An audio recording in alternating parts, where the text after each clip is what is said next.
Here I have Mark Manson's book, The Subtle Art of Not Giving a Fuck, the New York Times bestseller book, and we are gonna to read a half chapter of this book. So let's get started. Chapter 1. Don't try. Charles Bukowski was an alcoholic, a womanizer, a chronic gambler, a load, a cheapskate, a deadbeat, and on his worst days, a poet. He's probably the last person on earth you would ever look to for life advice to expect to see in any sort of self-help book, which is why he's the perfect place to start.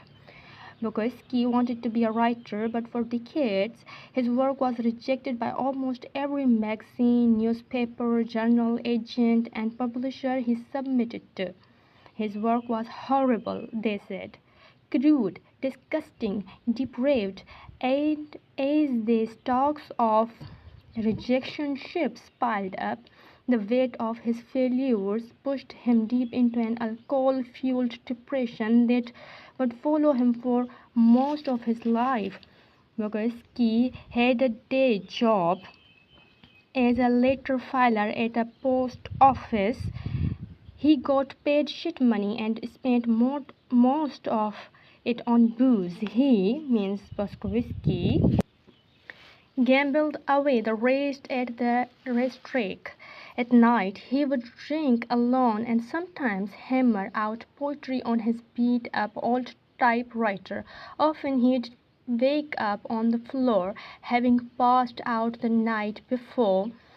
30 years went by like this, most of it a meaningless blur of alcohol, drugs, gambling, and prostitutes. Then, when Bukowski was 50, after a lifetime of failure and self-loathing, an editor at a small independent of publishing house took a strange interest in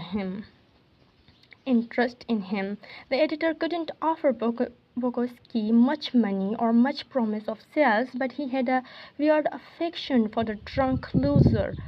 So he decided to take a chance on him. It was the first real shot Bukowski had ever gotten, and he realized.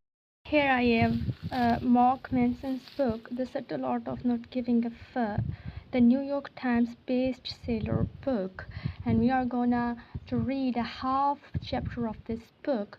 So let's get started. Chapter 1. Don't try. Charles Bukowski was an alcoholic, a womanizer, a chronic gambler, a load, a cheap